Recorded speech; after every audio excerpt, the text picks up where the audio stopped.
Guys, this is supposed to be news related to AI, and I'm gonna do something which I think no one else is doing. There's a lot to cover, there's a lot happening in the world of AI, and I think that I can cover it on the go because I'm so much indulged into learning and knowing about all this stuff. So, this is the start of the video. Let's see how much we can cover. First up, we have a news, it's related to Apple. I'll discuss about it right now. After work, I'm going to the gym. Let's go there, work out, and then I'll tell you about it alongside. So Tim Cook stepped down as the CEO of Apple, and it's a very big news. And the thing is that his successor has a huge task of making Apple AI ready. Well, guys, I'm on the treadmill, but we have to cover this. So Apple has been long playing the catch-up game in generative AI. But one thing is for sure that they have focused on privacy, on device efficiency, and also integrating into their integration of AI into their existing hardware.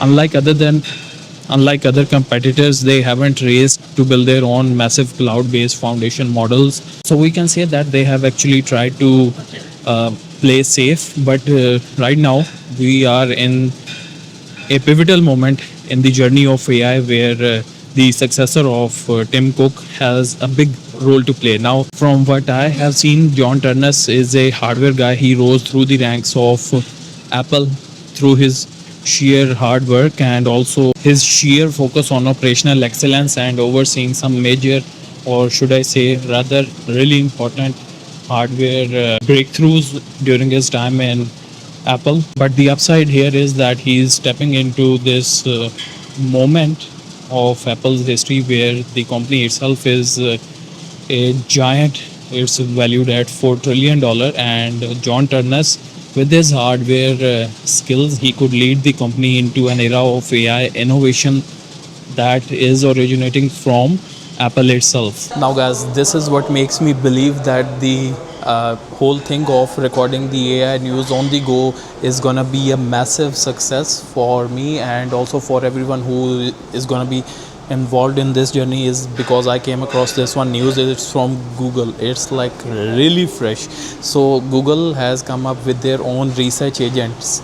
We have seen that the agentic era is taking off, and chat, let it be any AI model, they are introducing agents, and we have that with Grok, we have that with the Perplexity computer and Claude.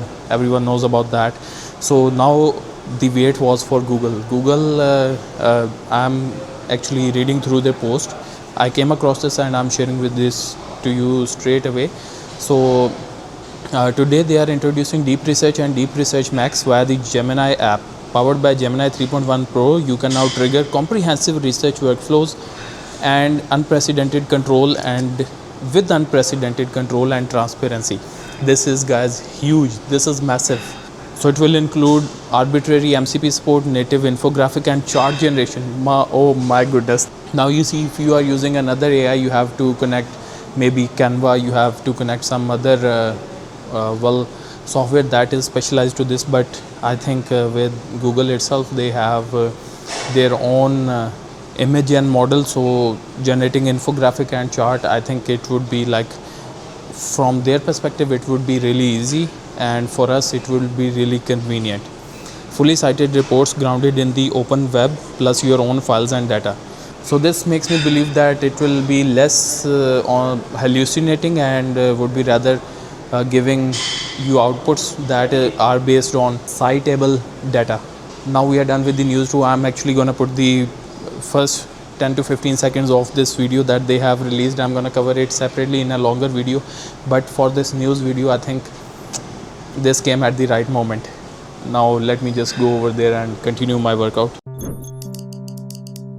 Google's just released a new update to Gemini Deep Research, and we've seen a massive jump in capabilities. The first things that struck us were the speed and the exhaustiveness of it.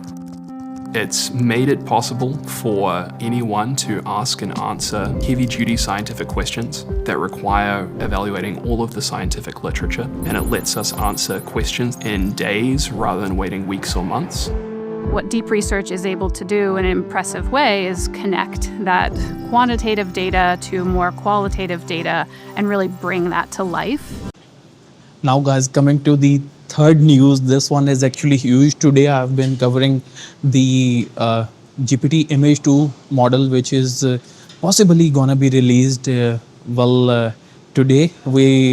I actually came across the post from Sam Altman earlier in the day, and he shared a news where he said that there's something big that's gonna come at noon, and he shared a picture where it said it's not a screenshot. Now I also came across this one post by Greg Brockman, the president of OpenAI. He also shared this news that the new image generation capabilities are going to be interesting. So I just had a look at the tweet. I'm not stating this verbatim, but he talked about image gen, and the next thing is that he also posted a screenshot uh, writing that this is not a screenshot. So I'll put that one over there as well. So the GPT Image 2, it's gonna be revolutionary. We have already been seeing some traces of this GPT Image 2 model being beta tested in the current versions that we have, and I think the image generation landscape is gonna change, and OpenAI is gonna compete head on with Google with their Nano Banana model. So this is something to look out for. Done with the third news. Let's move on to the fourth. Now guys, coming to the fourth big news. OpenAI's Codex reached 4 million subscribers. Now this is pretty important because it came weeks, I think like couple of weeks after the 3 million benchmark. And well, to celebrate the occasion, Sam Altman announced that they are gonna reset the rate limit. Now the thing is, if you aren't sure what rate limit is, so all these AI models have a specific limit rate, which means that there's a certain amount of tokens that you can use just to ensure that everyone uses this in an equitable way. So refreshing the rate limit means everyone gets a fresh start. No matter how much token of your allocation you previously used up, you are gonna get a fresh start. So this is pretty big news. I just came across this, and well, now we got to move on to the next news. Guys, coming on to news number 5, which cannot wait. The gym can wait, all of this stuff can wait, but the thing is, ChatGPT just came up with their new Image 2 model. OpenAI just released this, and I saw this on their X page. I'm like mind blown. The realism in these photos and the details, the depth, this is crazy insane. Previously, I think for me the benchmark was Leonardo AI, and now things are kind of changing. See, I'm gonna put a video of that to end this video. We covered 5 news. I'm gonna let you tell me down in the comments if you think this format is workable. I'm gonna make more videos like this, and I still have to edit this video and put it out there. But in the meanwhile, check out that here in Riyadh outside it started to rain. You'll have to come in my shadow to learn about AI with me, and also to see the rain from here. Check this out. Yeah, so not my shadow, my reflection. So guys, I need your thoughts down in the comments, and I'm gonna put the video that OpenAI posted just now. So we are gonna end the video with this, and I'll see you in the next one. Thank you so much. Stay blessed. Stay blessed and stay on top of the game, guys.